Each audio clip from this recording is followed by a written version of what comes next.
Hey folks, welcome to your MasterThatRiff. In this lesson I'm going to look at some Thin Lizzy era John Sykes, looking at Cold Sweat from the Thunder and Lightning album. So this is in standard tuning, and it's relatively okay, this riff, in the fact we're just basically playing around with 3 power chords. So what we've got is like an F sharp power chord, so I'm playing 2nd fret the E string, 4th fret the A string. I'm going to play about the 1st and 4th finger, okay, just to help with kind of the next bit. The other 2 chords are an open A power chord, so I've got an open A string, 2nd fret the D string, just play that with the 1st finger, and then I've got a B power chord, so it's 2nd fret that A string, and 4th fret the D string. That's kind of my 3 chords. Okay, so what we have is kind of a 4-bar kind of idea that's repeated. And what we're going to start off with is something that sounds like this. Okay, so what I'm playing here is I'm going to be playing the open E and A strings as a little kind of tee up, so that's like 1. Then I'm going to play this F sharp power chord. And the way, if you're going to kind of hit this, you'd end that with an upstroke. Then I'm going to hit the power chord again in the downstroke, and then take the power chord off and get the open E and A strings again. And then put the power chord on again and downstroke. That's kind of beat 3, so it kind of goes 1 and 2 and 3. Like that. Now this is why I'm using the 1st and 4th finger. Notice that's how John Sykes does it. It just helps, I think, a little bit with the lifting off and putting on the power chord like this. A little bit of a stretch. Plus when we go into the other chords, it's a little bit kind of awkward. So that's your first little bit. On the recording, it's double tracked. There's a track left and right, and you can hear that one of the guitars is maybe doing like a little palm mute, maybe on the downstroke on the F sharp power chord. Yeah. So if you want, you can add that just to put a little dynamics into it.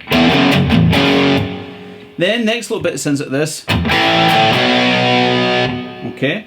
So what I'm doing here is the A and the B power chord, but we're coming in the end of beat 4 there, so we're coming in half a beat early as it gets into the 2nd bar.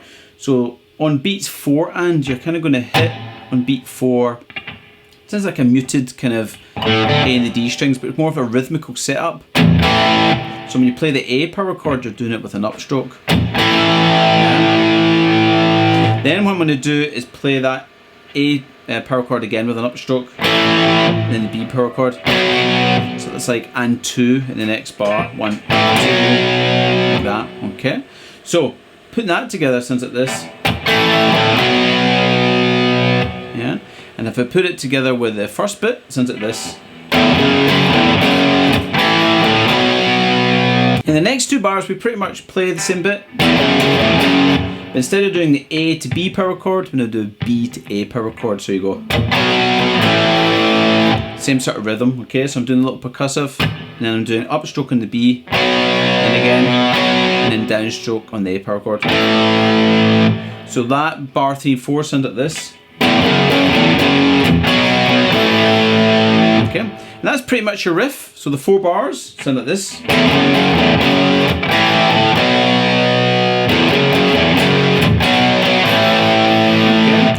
Then what we're doing is we're going to repeat that another 3 times, and it's the ending of each time we get to this B to A power chord. The first time, before all the drums and stuff come in, we're going to do a little slide, kind of around about the 16th fret on the A string and slide down. So that sounds like this. Okay.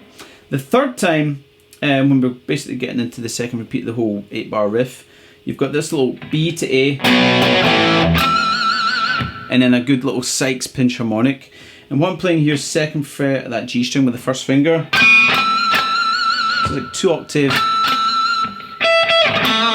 plus a 5th, I think, but you're hitting that there, 2nd fret, dig in with that pick to get the pinch harmonic and give it a good bit of vibrato so it sings a bit more.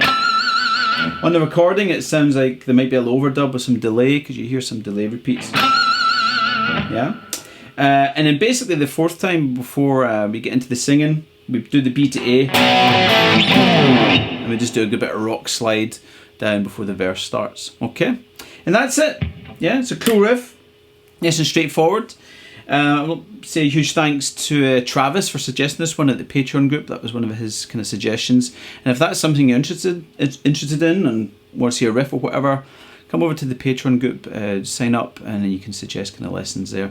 You'll also get access to the Helix patch that I created for this, plus the kind of background on it, how I did it, and you'll get access to the animated tab on SoundSlice. I know the PDF everyone gets, but you get some extra little kind of insight if you've got the animated tab.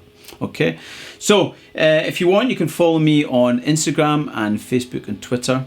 And if you're not subscribed, you like what you see, you want to see more kind of lessons or keep up to date with things, please subscribe and hit the notification bell as well, so that you may actually get a notification from YouTube when I do upload. Okay, so have fun with it, guys, and I'll see you soon.